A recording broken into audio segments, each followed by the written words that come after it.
कवियो मधुवाहने रथे सोमस्य वेना मनु विश्व विदुः त्रयः स्कंभासः स्कभितास आरभे त्रिह नक्तम याथस्त्रिह वस्विना दिवा। तीन पवित्र करने वाले माधुर्य पूर्वक वहन करने वाले रथ में सोम के वेना को अनुकूल रूपेण संपूर्णतः जानते हैं। तीन सुदृढ़ स्तंभ गड़े हुए हैं। आरंभ में तीन रात्रियां हैं, मार्ग हैं तीन, हेयस्विना पुरुष औरत युगल दिन में। ये ऋग्वेद के प्रथम मंडल का 34वां सूक्त है, जिसका यह दूसरा मंत्र यहाँ पर लिया गया है। तो मेधा को सायंकाल, शाम के समय, प्रातः काल, दिन के मध्य काल में मेधा को सूर्य की रश्मियों के द्वारा, वचनों द्वारा हम प्रविष्ट करते हैं।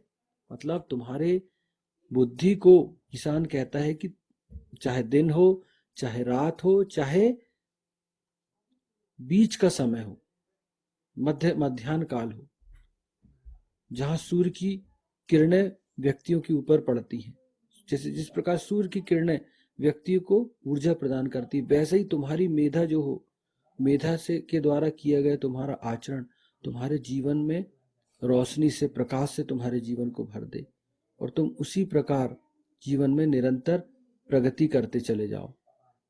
वचनों द्वारा हम प्रविष्ट करते हैं, तो ईशान के नियम जो है वो आपके अंदर प्रविष्ट करते हैं और आप उसके अनुसार काम करें। दूसरी ओर मेधा का प्रवेश उसके लिए तीन नए मार्ग खोल देता है, ताकि वह नए सिरे से तरोताजा होकर पुनः रिचार्ज होकर उन मार्गों में आगे बढ़ सके। त्रिसप्त की मानव जीवन में बहुत महत्वपूर्ण भूमिका है। हाँ, वही चीज जो मैंने अभी बताया कि तीन नए मार्ग खुल जाते हैं ताकि व्यक्ति तरोताजा होके रिफ्रेश हो जाए व्यक्ति वेदाध्ययन करने के पश्चात। क्योंकि कर्म तो हर व्यक्ति को करना पड़ता है, अच्छा या बुरा व्यक्ति करेगा, लेकिन यदि आप सृष्टि के अनुसार नियमों का पालन करते हैं तो निश्चित तौर पर आप आगे बढ़ेंगे, आपको कोई पीछे नहीं कर सकता। सृष्टि ईशान ने आपके लिए बनाई है। इस सृष्टि में जो भी नियम है, जो भी भोग है, वो सब आपके लिए है। और वो क्यों ईशान ने दिया है? क्योंकि ईशान ने आपको यहाँ भेजा इसलिए कि आप यहाँ जाएं और अपने जीवन में प्रगति को पाएं, प्रगति करें सृष्टि के अनुसार। ईशान कहता है कि सृष्टि मैंने भोग के लिए बनाई है। तो यहाँ पर ईशान कंजूसी नहीं करता भोग देने में। ये नहीं कहता कि अरे यार अब मेरी सृष्टि है, तुम क्या भोगोगे। यहाँ ईशान की तरफ से कोई मनाही नहीं है। ईशान कहता है सारी सृष्टि आपकी है, आपको जितना भोगना हो भोगिए। तेन त्यक्तेन भुंजिता, त्याग पूर्वक भोग करो। भोग के लिए बनाई है सृष्टि, लेकिन आपको समझ भी तो हो, आप उस सृष्टि को भोगने के लिए कैपेबल तो हो। तो वो कैसे होंगे आप? वो इसी प्रकार होंगे कि जब आप ज्ञान प्राप्त करेंगे और फिर उसका प्रयोग आप अपने जीवन में कीजिए। जैसे एक कोई व्यक्ति है, कोई बच्चा है, वो पढ़ाई करता है, अच्छी पढ़ाई करे, बहुत अच्छे नंबरों से पास होता है, मेरिट में आता है 90%, 90, 100% के नजदीक। अब यदि वो कॉम्पिटिटिव एग्जाम ही फाइट ना करे, अच्छी परीक्षाएं ना दे, तो उसका चयन हो पाएगा क्या? कोई सर्विसेज में उसको सफल हो पाएगा क्या? अच्छी नौकरी मिल पाएगी क्या? नहीं। उसको क्या है, उसको जो ज्ञान उसने प्राप्त किया है, अब उसको सही जगह उसको इम्प्लीमेंट करना होगा। उस ज्ञान को, उसके अंदर जो नॉलेज है, जो ज्ञान है, उसको सही स्थान पर उसको प्रयुक्त करना पड़ेगा कि भैया मुझे इस फील्ड में जाना। तो यहाँ प्रैक्टिकल में किस प्रकार के प्रश्न आते हैं ऐसे कॉम्पिटिटिव एग्जाम में, क्या इसका सिलेबस है, उसको उस हिसाब से तैयारी करना पड़ेगा। तभी वो सक्सेस हो सकता है, तभी वो व्यक्ति सफल हो सकता है और वो इस प्रकार आगे बढ़ सकता है। तो वहां उसको अपनी मेधा का प्रयोग करना पड़ेगा। तो यही है, ईशान यहाँ वही बात कहता है जो सृष्टि में प्रचलित है, जो सभी बोलते हैं, सभी कहते हैं कि परिश्रम करो, मेहनत करो। घर वाले बोलते हैं पढ़ाई करो भैया, घूमो मत। बच्चों को डांटते हैं कि भैया घूमो मत, समय मत नष्ट करो, अपने पढ़ाई लिखाई करिए, अपने जीवन के लिए अपने लक्ष्य का चयन कीजिए और उस पर आगे बढ़िए। वही बात वेद भी कहता है, लेकिन वेद के कहने का ढंग बहुत अलग है। वेद आपको सिर्फ कहता नहीं है, वेद आपके जीवन शैली में बदलाव करता है। वेद एक जीवन शैली देता है कि अगर आप उस जीवन शैली के अनुसार अपने जीवन को व्यवस्थित रूप से जिएंगे, उस जीवन शैली के अनुसार अपने जीवन को ढालेंगे, तो वो सफलताएं स्वतः आपको आएंगी। क्यों? क्योंकि आप वहां ऑटोमेटिकली इंद्रित्व का पालन करेंगे, इंद्र रहेंगे, आपकी इंद्रियां बस में रहेंगी। ये जो विशेषताएं ईशान दे रहा है वो आप उन विशेषताओं को समझेंगे, उसके अनुसार आप आचरण करेंगे और उसके अनुसार आप सफलताएं प्राप्त करेंगे। ईशान वही चीजें कहता है, लेकिन ईशान जीवन शैली में ही परिवर्तन कर ला देता है। इसलिए ईशान कोड वर्ड में बात करता है हमेशा। पहले तो सूक्त ही ये है कि शुरुआत में आप देखोगे यहाँ बोला ही किसको गया? अश्विना पुरुष औरत युगल को। मतलब इस मंत्र में आचरण करने के लिए आपको सबसे पहले अपनी इंद्रियों को अपने बस में करना है और उसके बाद आप ये कर सकते हो। तो ये चीज है यहाँ पर, ये हमको समझनी चाहिए। यदि हम इन सब चीजों को समझेंगे तो अपने जीवन में हम प्रगति कर सकते हैं।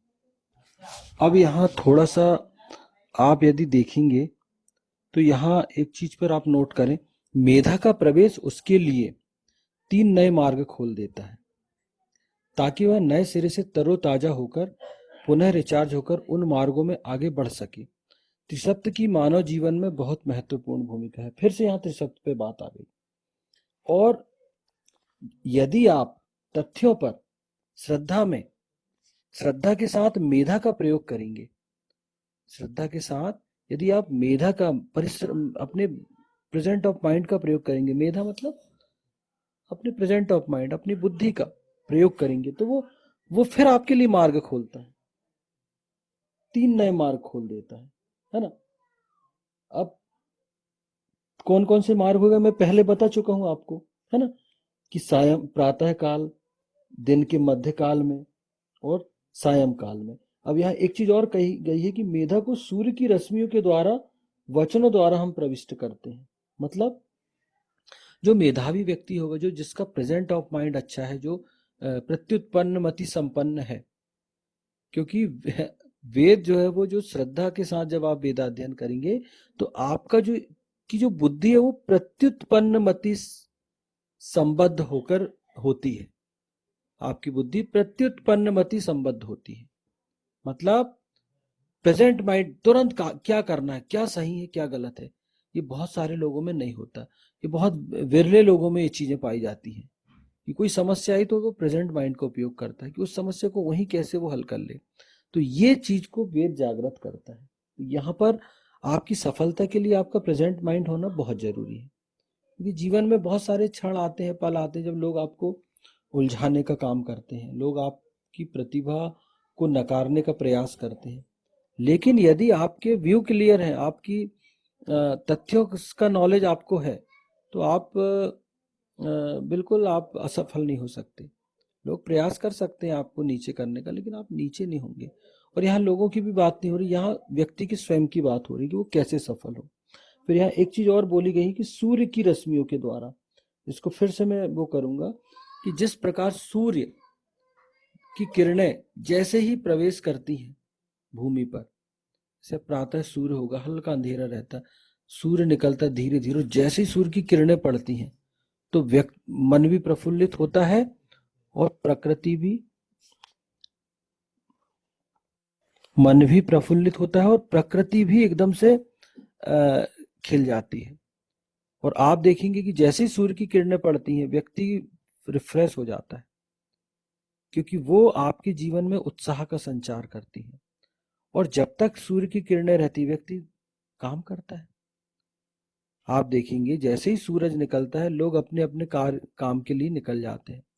ये नियम है सृष्टि का कि लोग अपने अपने काम के लिए निकल जाते हैं और दिन भर काम करेंगे, लेकिन जैसे ही सूर्य ढलता है शाम के समय, मतलब संकेत मिल जाता है व्यक्ति को अब आपको घर चलना है। अब आपकी ऊर्जा जो है, दिन भर जो ऊर्जा आपको मिली थी आप उसमें काम कर चुके हैं, अब आपको रिलैक्स होना है, अब आपको अपने घर जाना है, रिलैक्स होना है, आराम करना है और सुबह सूर्य की किरणों के साथ पुनः आपको रिफ्रेश होना है।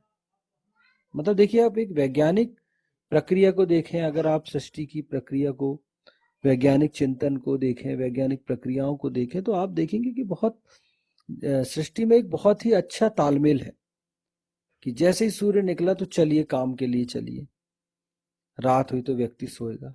और ऐसा नहीं कि यहीं का हो, आप देखेंगे कि पूर्व में जब सूरज डूबता है, पश्चिम में सूरज निकलता है, तो जब यहाँ डूबता है तो यहाँ के लोग आराम करते हैं, और पश्चिम में निकलता होगा उस समय सूर्य, तो पश्चिम के लोगों का दिन उस समय प्रारंभ होता है।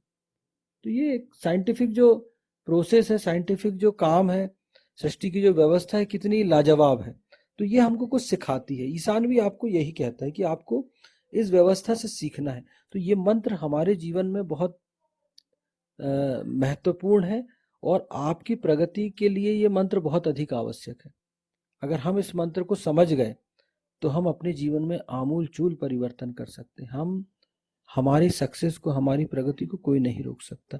तो वास्तव में हम वेद को समझना है तो पहले आप वेदों के मंत्रों को समझें, उसमें ईशान क्या बात कहता है उसको समझें, और किससे कहता है वो पहले ही बोल देता है। उसका जो विषय होता है वो पहले ही बोल देता है, देवता होता है, वेद का जो विषय होता है उसमें बता देता है कि ये किसके लिए कही गई है ये बात। अब यहाँ पर ये बात अश्विना पुरुष औरत युगल के लिए कही गई, और एक ऐसा व्यक्ति जिसकी इंद्रियां ही वश में ना हो, जो अश्विना युगल ना हो, तो वो इससे लाभान्वित नहीं हो पाएगा। अगर उससे लाभान्वित होना है तो उससे पहले ये विशेषताएं अपने अंदर उत्पन्न करनी होंगी।